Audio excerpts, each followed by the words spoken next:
Rosa Hervaso is about to have a painful operation involving surgery on her varicose veins.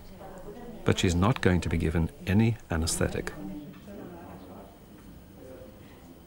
She's following the advice of her surgeon in southern Spain. Dr. Escudero asks a lot of his patients. He gives them complete responsibility for their own well-being and assures each that as long as they believe they will feel no pain, then, even as his scalpel slices away at their flesh, they feel no pain. Cuéntanos algo. Es importante. Rosa is not hypnotized. She chats away with the theatre staff while her veins are being exposed, secure in the hands of a man who insists that the secret of his technique is very simple, just positive thinking. Ángel Escudero works in Valencia, where he was trained as a conventional surgeon. But he was so impressed by several early examples of apparent self-healing that he set up his own clinic to teach what he describes as noisy therapy, which means healing by thinking. It is here that he teaches all patients how to use his special therapy. The first step is a dress rehearsal, in which they learn how to control the stress of being in the theatre. And as one of the first signs of anxiety is a dry mouth, Dr. Escudero insists that they always have a good supply of saliva. If the mouth is moist, he believes, the body can be persuaded that it is not afraid and can act accordingly.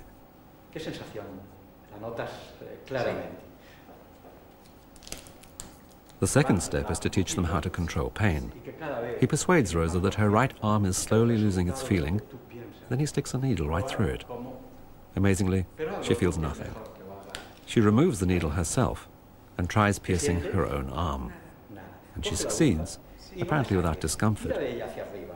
Escudero suggests that she will enjoy the same protection during her entire operation. You don't have to repeat this. Just keep in your mind all the time what I'm telling you.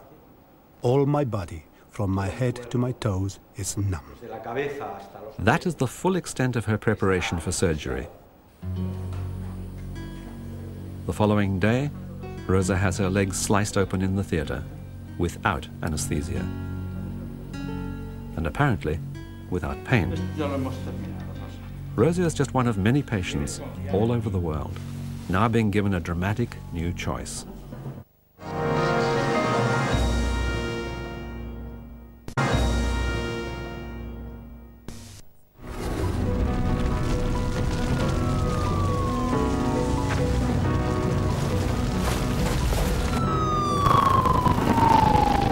Fire inflames us, producing some of the most painful of all injuries, whose victims often die not from their burns, but from shock. But even those damaged beyond conventional medical care respond remarkably well to simple suggestion.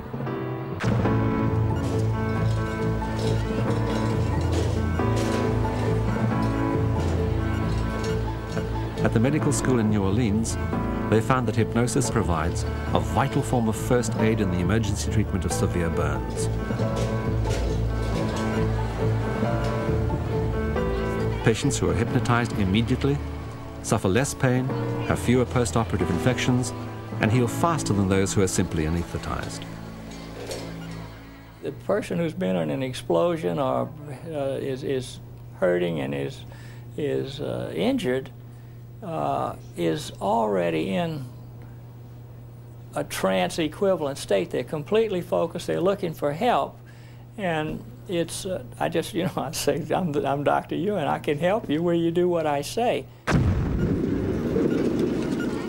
Dr. Ewan finds that if he can get to a patient within 2 hours of a burn, they are far more suggestible.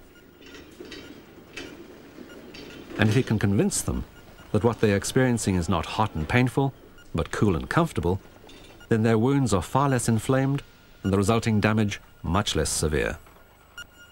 If the patient agrees he will do what I say without testing it through his logical thinking processes, that's the equivalent of a hypnotic induction. That is a condition Dr. Ewan has used to huge advantage in some of his most successful treatments of severely burned patients. patients such as Sammy Locicero. Sammy is a Vietnam War veteran, newly married and working as an electrician. He set out one day from his suburban home in New Orleans to repair a faulty transformer in a factory outside the city. That job changed the entire course of his life. What he found there was a device that wasn't working. No voltage passed through it. So he sidled carefully beneath to take a closer look and discovered that the problem was a simple one. But that was when he got careless. He arched his back to come out and touched the terminals. It hit me in the back of the head, it arced to me, and it put my face against the steel plate, and it just kept arcing. I couldn't get off. And his colleagues couldn't help him. 13,000 volts were flowing through his body, and one touch would have drawn them into the circuit as well. Instead, he had to wait while they ran several hundred yards to find a rope that they could put over his feet to pull him free. And then he passed out. He recovered briefly on the way to the hospital to learn that he was severely burned and almost unrecognizable. I had a T-shirt on, it burned off. I had a chain with a St. Christopher medal, it burned, completely melted. He could see very little, but hear everything people in the ambulance were saying, including how terrible he smelled and how certain he was to die. Then Sammy passed out again and had his first lucky break. The nearest hospital was at the New Orleans Medical School, where he was received by one of the world's leading specialists in the emergency treatment of severe burns. Sammy was very, very badly injured and very badly burned. And he had 60% of his body burned. And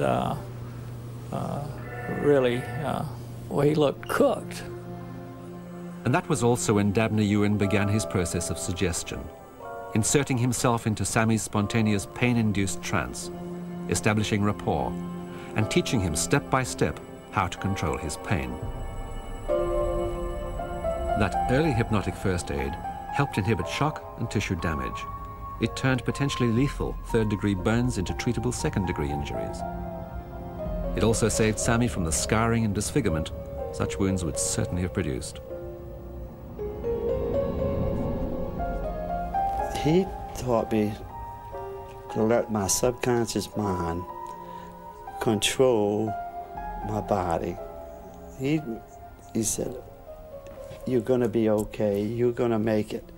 You got the strength. You can do it." That's what he used to say. You can do it. Your mind can do miracles. The answer, perhaps, is that all pain is in the brain. The body may be wounded, but the head hurts. And somewhere between the two, suggestion and hypnosis seem to set up a barrier to such sensation. I now want you to imagine that you are getting out of the boat and are walking on a small sand beach. You lie down and just start playing. At Charing Cross Hospital in London, Dr. John Williams and his assistants are exploring the possibility that we often practice self-hypnosis, protecting ourselves from some kinds of pain. What we're actually trying to show is whether hypnosis can actually influence the perception of pain. A lot of people may be in a lot of pain, and if we can actually use their own ability to alter the perception of pain, then that can be beneficial to them in their everyday lives. The patient in this experiment is receiving a series of electric pulses to one finger. Some are strong enough to be painful. Her task is to press a button whenever it hurts, and to keep on doing this as she listens to an hypnotic suggestion that she is losing sensation in that hand. Her body continues to be stimulated in a painful way, but her mind is being told that it doesn't hurt, and after a while, it doesn't. She stops pressing the pain button. Is she simply ignoring the pain, or does hypnosis actually stop painful signals from reaching the brain at all? Her quiet brainwave pattern suggests the latter. But many scientists still have doubts about hypnosis. What science is always looking for is an explanation. And because it's so difficult to come up with objective data to prove that hypnosis is the cause, then that is, I would argue, the main reason why it hasn't been used. The connection between pain and suggestion may finally have been revealed at the University of Montreal in Canada. Here they seem to have found hard evidence for the existence of hypnosis. Just to make sure that your head will stay still during this. Some scientists suspect that patients who seem to be hypnotized are just pretending, or just doing what he expects them to do. But the new evidence comes from a positron emission tomography device, better known as a PET scanner. This is a sort of subatomic X-ray that can detect blood flow in a subject and show which parts of the brain are working hardest at any particular moment.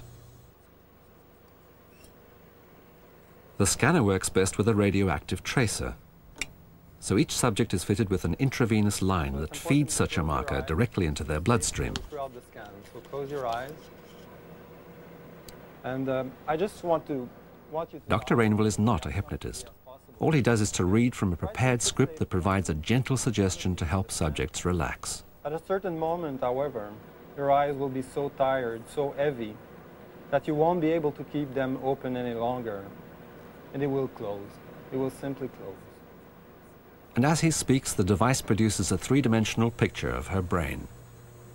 The use of the PET scanner allows us to see what physiological change occur in the brain after we induce or during the induction of hypnosis. As a measure of the depth of her hypnosis, Dr. Rainville puts the subject's hand into water so hot it would normally be too painful to touch. And he watches to see what response this produces in the brain scan. Okay, so this is the anatomical image of the brain of the subjects. And when we induced hypnosis, what we found was large regions of activation in the occipital lobe.